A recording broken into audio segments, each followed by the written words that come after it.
स्वाभाविक है। हम ये चाहते हैं कि इस संविधान की जो भी अच्छाइयाँ हैं, बुराइयाँ हैं, आर्टिकल वाइज उसको बैठ के देख लें। मतलब अच्छाई मानते हो ना आप? अच्छाई भी होगी ना कुछ ना कुछ। ऐसा मुझे तो एक भी अच्छाई नहीं मिली। यदि आप मुझसे पूछते हो, एक मिनट सुनो, यदि आप मुझसे कहोगे कि आप इसमें एक अच्छाई बता दो, तो मैं नहीं बता सकता। हमारे कुछ सोशल मीडिया ग्रुप्स हैं, हमारे साथी हैं और वो उसमें जुड़े हुए हैं। कभी कभी वो जिनको विशेष रूप से आरक्षण का कटोरा हाथ में रहता है, वो हमारे बारे में कहते हैं कि नहीं संविधान तो अच्छा है। मैं उनसे एक ही शब्द पूछता हूँ कि इसकी एक भी अच्छाई बता दो, तो आज तक कोई हमको एक अच्छाई नहीं बता पाया। और आज आपको भी मैं चैलेंज करूंगा, सुप्रीम कोर्ट के सीजीआई को भी चैलेंज कर रहा हूँ आपके माध्यम से, देश के प्रधानमंत्री नरेंद्र मोदी को भी चैलेंज कर रहा हूँ। बता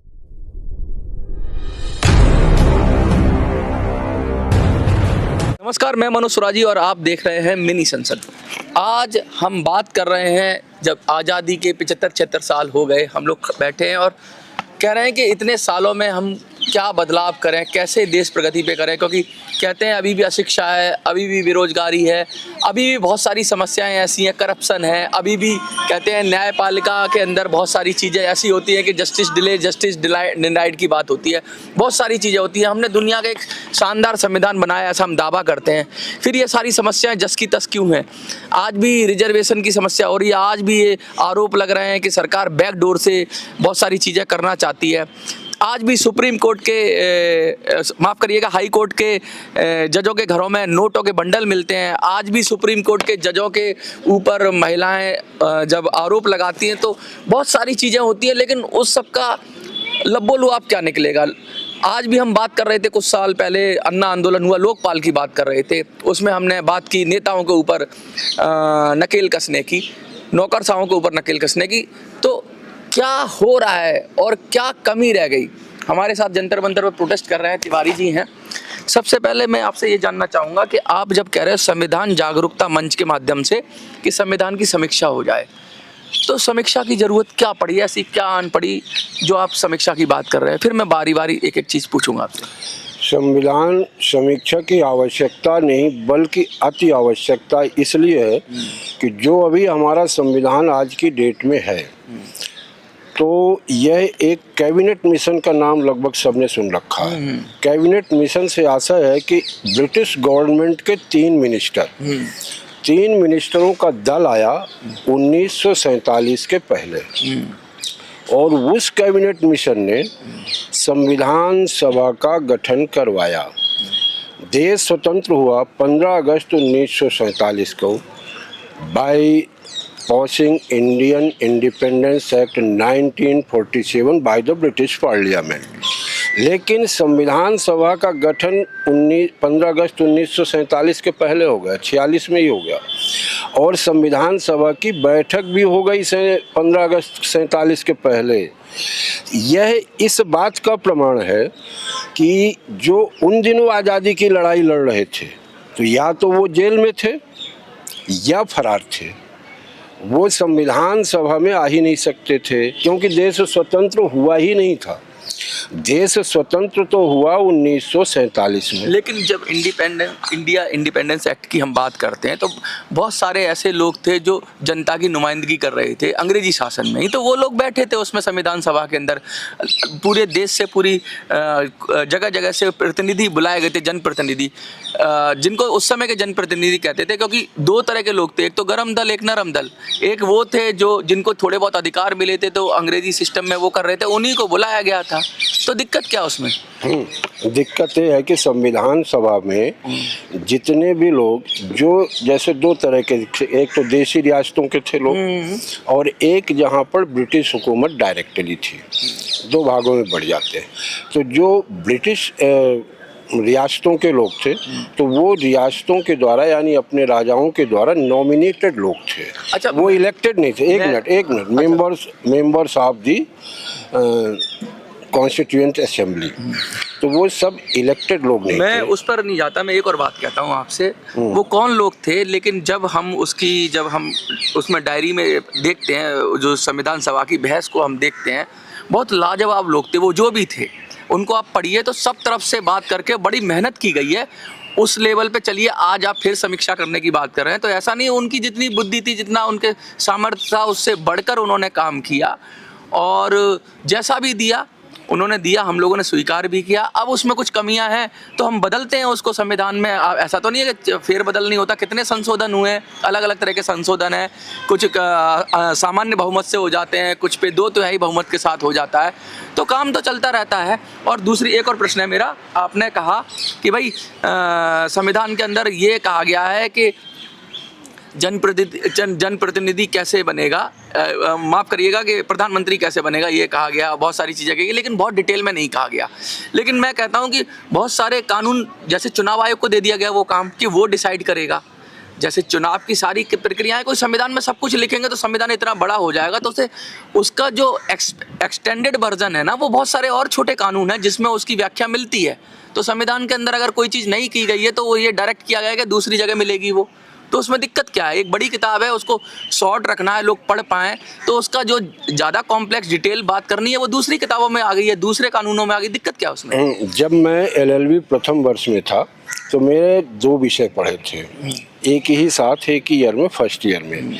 एक विषय था कॉन्स्टिट्यूशन ऑफ इंडिया और दूसरा विषय था Indian legal and constitutional history. तो Indian legal and constitutional history में हम लोग पढ़ते थे गवर्नमेंट ऑफ इंडिया एक्ट 1935। हमारे पास दोनों पुस्तक होती थी, लीगल हिस्ट्री की भी और कॉन्स्टिट्यूशन की भी। आज मैंने मन किया कि मुझे कॉन्स्टिट्यूशन की किताब पढ़नी है, तो जब उसको पढ़ता था तो लगता था अरे भूल से मैंने गवर्नमेंट ऑफ इंडिया एक्ट 1935 उठा लिया क्या? वही 1 मिनट, थोड़ा सा 1 मिनट का समय दे दीजिए तो आपका वो आंसर आ जाएगा। तो जिसको अपन कहते हैं कि संविधान सभा में बड़ी डिस्कशन हुआ, बड़े विद्वान लोग थे, हमने मान लिया सारी बातें कि वो सब विद्वान थे, बहुत अच्छे अच्छे लोग थे, हम उस पे नहीं जाते, यहीं पे मेरा सवाल आगे हम नहीं जाते, इसको हम मान लेते हैं एज इट इज। लेकिन इन्होंने जो हमारे सामने रखा तो वो है क्या? 90% इसका कॉपी पेस्ट है। अच्छा एक मिनट, एक कॉपी पेस्ट, काहे का कॉपी पेस्ट? वो एक्ट है, इंडियन इंडिपेंडेंस एक्ट की बात कर रहे हैं। नहीं, इसके पहले गवर्नमेंट ऑफ इंडिया एक्ट 1935। ठीक है। तो जब अंग्रेजों का बनाया हुआ कानून था उसी को कॉपी पेस्ट करना था, तो फिर आपने जो संविधान सभा में इतना बैठ के लगभग 64 लाख रुपए खर्च है, 63 लाख कुछ रुपए, 2 साल वो वहाँ बैठे हैं संविधान सभा में, उस समय का 64। मेरा प्रश्न यही आएगा, मैं आपकी बात समझ गया। आपने कहा कि भाई अंग्रेजों की चीज उठा ली हमने, पूरी तरह से उठा ली, पूरी तरह से उठा ली। 10% आप रियायत दे रहे हो उनको, कह रहे हो 90% उठा ली, ये आप ही के शब्द हैं। हाँ। वो जरा मोबाइल उठाइए, आप ये माइक उठाइए, ये किताब उठाइए। नहीं तो ये भाषा पे ना जाइए, नहीं यहाँ पे ये आप विषय से हट रहे हैं। सुनिए मेरी बात, मैंने कहा उठाइए, बस अभी मैंने ये कहा। देखिए अच्छी चीज कहीं से भी हो, हमने ऐसा कहा है ना, अच्छी चीज कहीं से भी हो। ये मोबाइल टेक्नोलॉजी हमने तो नहीं बनाई, बिल्कुल।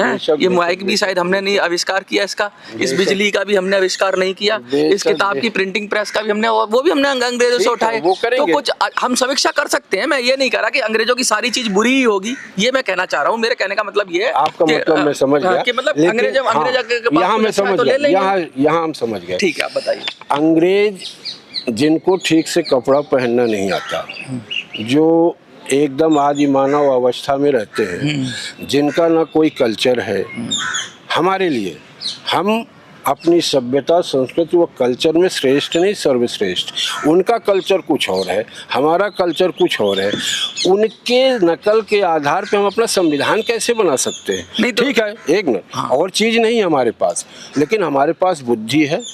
हम अपनी बुद्धि से, जैसे हमारे कबीरदास, तो हमारे लोगों ने तो बनाया है, उनसे इंस्पायर हुए हैं, कुछ लिया होगा। मैं ये, मेरी बात समझ रहे हैं आप? हमारे लोगों ने बनाया है और हमारे लोग ही समीक्षा कर रहे हैं, हमारे लोग ही अमेंडमेंट करते हैं, हमारी सरकार काम करती है। बस। अगर इस संविधान का कोई हमसे पूछे कि सबसे बड़ा दोष क्या है, तो सबसे बड़ा दोष यही है कि सरकार जब जी चाहे इसमें सुधार कर सकती है। अभी आपने ही तो अमेंडमेंट, आपने अभी तो कहा हमें समीक्षा करनी है। समीक्षा है जो होल नहीं, 1 मिनट। हमारी जो बात है ना, पूरे संविधान की समीक्षा होगी। जब पूरे संविधान की समीक्षा होगी तो आर्टिकल वाइज होगी। अब उस आर्टिकल में क्या सही है, क्या गलत है, क्या हटाना है, क्या लेना है। और फिर जब हम बनाएंगे संविधान अपना, एक मिनट, जब हम अपना संविधान बनाने बैठेंगे तो अपने देश की सभ्यता, संस्कृति, कल्चर को भी देखेंगे। मैं आपकी बात, एक मिनट, अच्छा। अब जब हम अपना कुछ भी नहीं देखते तो उसका दुष्परिणाम क्या हो रहा है। एक मिनट, मैं भी पिता हूँ एक लड़की का और आप भी हो, हम सब एक लड़की के पिता भी हैं। उनके यहाँ का कल्चर क्या है कि लड़की जवान हुई जाए जहाँ जाना है। हमारे यहाँ का ये कल्चर नहीं है। जब हमारे यहाँ लड़की पैदा होती है तो हम जैसे वो पैदा होती तो हम सपना देखने लगते हैं और अपने पेट में 4 रोटी की जगह 2 रोटी खाएंगे, 2 रोटी बचाएंगे। काहे के लिए कि जब बिटिया विवाह योग्य होगी तो हम इसका विवाह करेंगे। अब यहाँ लड़की 18 साल की हो गई। अब ये क्या कहता है संविधान, मर्जी उसकी, मर्जी उसकी, हमारी कोई मर्जी नहीं रह गई, हमारी कोई हैसियत औकात नहीं रह गई, हमारी भावनाएं कोई नहीं रह गई। मैं इसको और सिंप्लीफाई करता हूँ। आप ये कहना चाहते हैं कि संविधान को जो यहाँ ट्रेडिशनल सिस्टम थे, पुराने सिस्टम थे, उनको बाईपास कर दिया गया, उनको बिल्कुल डाइल्यूट कर दिया गया। जैसे पंचायतों का सिस्टम था, पंचायती राज की बात कर रहे थे, बहुत सारे सिस्टम थे जो अच्छे थे या ख़राब थे, उनकी समीक्षा होती, उन्हें बेहतर करते। आप कह रहे हैं कि एक फॉरेन हमने सिस्टम अडॉप्ट कर लिया पूरी तरीके से, अपने सारे सिस्टम्स को खराब क्या क्या फेंक दिया, यही कहना चाह रहे हो? हाँ। मैं ये कहना चाह रहा हूँ, इसका एक उदाहरण छोटा एग्जांपल दूंगा, एक मिनट लगेगा। अच्छा। जैसे अभी एक सांसद ने, मुलायम सिंह की पार्टी का सांसद है, अपने राणा सांगा के बारे में अब शब्द बोला। अब उसका विरोध स्वाभाविक है, भाई लोगों की भावनाएं आहत हुई। अब उसका विरोध कर रहे हैं तो वो सुरक्षा मांग रहा, उसको पुलिस सुरक्षा दे रही। सुरक्षा काहे, क्यों और कहाँ से? पब्लिक मनी से। अब तुम ये तो गलत करो, दूसरों की सबकी भावनाओं करो और फिर सुरक्षा मांगो। मैं आप ही की बात, ऐसा नहीं होना चाहिए। मैं आप ही की बात करना चाहता हूँ। ये देश चलता है कानून से, rule of law, rule of law चलता है। और यही मैं और कोई भी व्यक्ति अराजक नहीं हो सकता। और यही मैं कह रहा हूँ कि this is rule of law. हाँ, वही। और this is rule of law is vitiated, दूषित है। सार संक्षेप हमारा कहना है। दूषित तो उसके लिए अमेंडमेंट है ना, दूषित होने के लिए क्या नहीं है। अब फंडामेंटल्स में ही बदलाव चाहते हैं कि इसकी जो पूरा फंडामेंटल बदलो, बेसिक स्ट्रक्चर की बात, बेसिक स्ट्रक्चर ही तो हम बदलना चाहते हैं, क्योंकि ऊपर वही तो दूषित है। वो तो सुप्रीम कोर्ट से कस्टोडियन है, वो कैसे बदलोगे? इसी के लिए हमारी संविधान सभा बनेगी, समीक्षा होगी, उसमें देखिए। अच्छा, बेसिक स्ट्रक्चर में क्या चीज ऐसी है जो आप चाहते हो? क्योंकि मुझे एक मिनट मैं बात करना चाहता हूँ आपसे, क्योंकि आप अच्छा बोल रहे हैं, लेकिन बहुत सारी चीजें संविधान में हम चेंज कर देते, तो ऐसा क्या लगता है कि ऊपर पत्ते पत्ते छाटने का काम दिया, नीचे की जड़ को मजबूत कर लिया कि वो नहीं छेड़ेंगे? क्योंकि समय का परिवर्तन सृष्टि का नियम है। बहुत साफ शब्दों में बता दूं संक्षेप में, क्योंकि आप हमें समय कम दोगे, स्वाभाविक है। हम ये चाहते हैं कि इस संविधान की जो भी अच्छाइयाँ हैं, बुराइयाँ हैं, आर्टिकल वाइज उसको बैठ के देख ले। मतलब अच्छाई मानते हो ना आप? अच्छाई भी होगी ना कुछ ना कुछ। मुझे तो एक भी अच्छाई नहीं मिली। यदि आप मुझसे पूछते हो, एक मिनट सुनो, यदि आप मुझसे कहोगे कि आप इसमें एक अच्छाई बता दो, तो मैं नहीं बता सकता। हमारे कुछ सोशल मीडिया ग्रुप्स हैं, हमारे साथी हैं, और वो उसमें जुड़े हुए हैं। कभी कभी वो जिनको विशेष रूप से आरक्षण का कटोरा हाथ में रहता है, वो हमारे बारे में कहते हैं कि नहीं संविधान तो अच्छा है।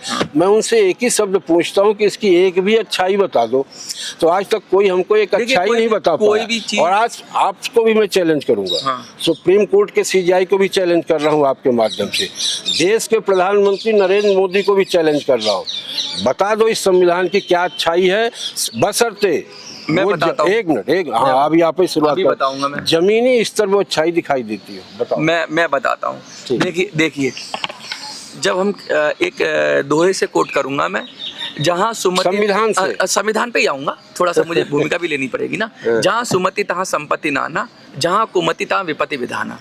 संविधान से देश नहीं चलता, हमारी नैतिक समझ से चलता है, हमारे विवेक से चलता है। संविधान से सरकारें चलती हैं, संविधान से सिस्टम चलता है, जैसा मुझे पता है कि कानून कैसे चलेगा। और संविधान विवाद को निपटाने की किताब है। भाई दो लोगों में विवाद हो जाए तो वो कॉन्फ्लिक्ट की किताब है, आप कैसे बेहतर रहोगे अगर आपको किसी से प्रेम करना है, आपको किसी के साथ, कहते हैं ना मियाँ बीबी राजी तो क्या करेगा काजी, ऐसा है ना।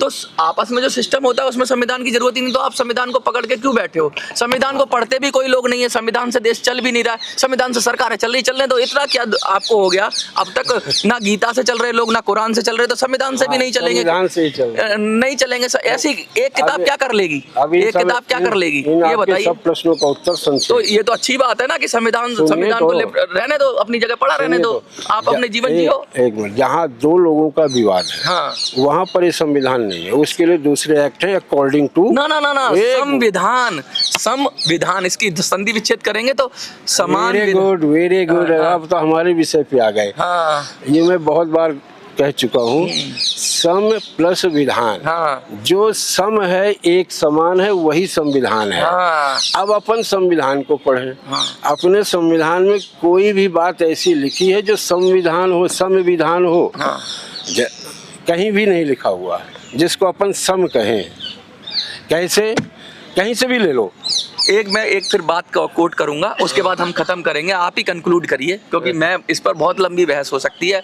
मैं तो ये कहूंगा कि ये देश, और वही लंबी, एक मिनट, ये लंबी बहस को छेड़ने के लिए ही ये संविधान जागरूकता मंच बना। ठीक है। मैं एक बात कहूंगा, किसी ने कहा था कि अनेकता में एकता, हम सम और विषम में पढ़ते ही नहीं। Very good. हम ज्यादा सम करेंगे कि ईश्वर ने अलग अलग चीजें बनाई हैं, लेकिन हम उसकी वो जो विभिन्नता है उसको हम डिस्क्रिमिनेशन की तरह नहीं देखते, वो हमारी खूबी है। आपकी सारी बात वो खूबी है, कहीं ऊंचा है कहीं नीचा रहेगा, क्या दिक्कत है? ऊंच नहीं चलने दो, लेकिन उसको हम विवाद की तरह नहीं देखते, उसको हम खूबसूरती की तरह देखते हैं। गुलाब का फूल है, गेंदे का फूल है, क्या दिक्कत है? क्या दिक्कत, क्यों जरूरत क्यों सम करने की? ऐसे ही रहने दो, क्या दिक्कत है? वो जो आपने अनेकता में एकता वाली बात कही ना, उसी पर आपकी सारी बात है, और वहीं आप कंक्लूड कर लीजिए अब जो कहना है आपको, क्योंकि ये मुझे लगता है कि आप आखिरी प्रश्न है। मेरा आखिरी प्रश्न है, क्योंकि प्रश्न तो बहुत है, लेकिन आप इस पे कंक्लूड कर दीजिए। तो अनेकता में एकता, ये कभी संभव नहीं है। पहले अनेक बनाओ, एक चीज को ये मैंने आपको दे दिया, ये पेपर ही दे दिया, इसके आप 4 टुकड़े कर दो और फिर कहो कि ये चारों एक हो जाएं। How it is possible? संभव ही नहीं। मैं करता हूँ, एक मिनट दीजिए, एक मिनट मुझे दीजिए ना, मुझे एक मिनट प्लीज दीजिए। ये सब पेपर हैं, अगर आप सकारात्मक दृष्टिकोण रहेगा तो ये किताब भी बन सकते हैं। 1 2 3, और नकारात्मक दृष्टिकोण होगा तो इसे फाड़ के फेंक भी सकते हैं। मैं वही कहना, नहीं, आपने फाड़ने की बात करने की बात, हाँ, तो मैं वही कह रहा हूँ ना कि अगर जैसी दृष्टि वैसी सृष्टि, अगर आप उसे एक करना चाहते हो तो किताब बन जाएगी, और फाड़ के बिखारना चाहते हो तो रैंडमली कर जाएगा। यही तो हमारा संविधान कर रहा है। आप एससी हो, आप एसटी हो, आप माइनॉरिटी वाले हो, आप यूपी एमपी बिहार वाले हो। ये तो पहले ही से था, ये तो जाति तो पहले से थी, संविधान ने तो बाद में उसको सिर्फ आइडेंटिफाई किया कि भाई ऐसे ऐसे लोग हैं। संविधान का मुख्य कार्य क्या है, आप ये भूल जाते हैं। जाति मिटाना। संविधान का केवल एक कार्य है, नागरिकों के लिए। किसके लिए? नागरिकों के लिए। हम नागरिक हैं, हमें यह एहसास होना चाहिए कि मैं भारत का नागरिक हूँ। बस नागरिक के लिए हर जगह जो भी लिखो, नागरिक की बात लिखो। ठीक है। नागरिकों के साथ भेदभाव नहीं होना चाहिए, ये लिखो। जो भी प्रोविजन बनाओ नागरिक के लिए, तो एक लाइन में संविधान हो जाएगा पूरा। हाँ, और होना ही चाहिए। एक लाइन का संविधान हो जाएगा कि भाई सबको समान रखो, बात खत्म हो गई। हाँ, फिर ये जो इतना बड़ा पथन्ना बना है, यही इसका सबसे बड़ा दोष। तो एक लाइन में बनाओगे संविधान? बेशक इतना लंबा नहीं बनेगा। यदि हमें संविधान इसी नोट पे मैं खत्म कर, तो एक लाइन का, जिस दिन मुझे संविधान बनाने के लिए कहा जाएगा, मैं इतना बढ़िया संविधान बना दूंगा कि दुनिया हमारे संविधान को फॉलो करे। और मुझे लगता है कि जहाँ सुमतिता संपत्ति नाना, जहाँ कुमतिता विपत्ति विधाना, इसी नोट पे छोड़ देना चाहिए कि एक ही लाइन में बात हो जाती है। अगर हम दो मिलकर रहना चाहते हैं तो दुनिया की कोई ताकत, कोई संविधान हमें रोक नहीं सकता, और अगर नहीं मिलकर रहना चाहते हैं तो कोई संविधान हमें जोड़ नहीं सकता। इसी नोट के साथ हुकूमत ये पैदा करता है। जय हिंद, जय भारत।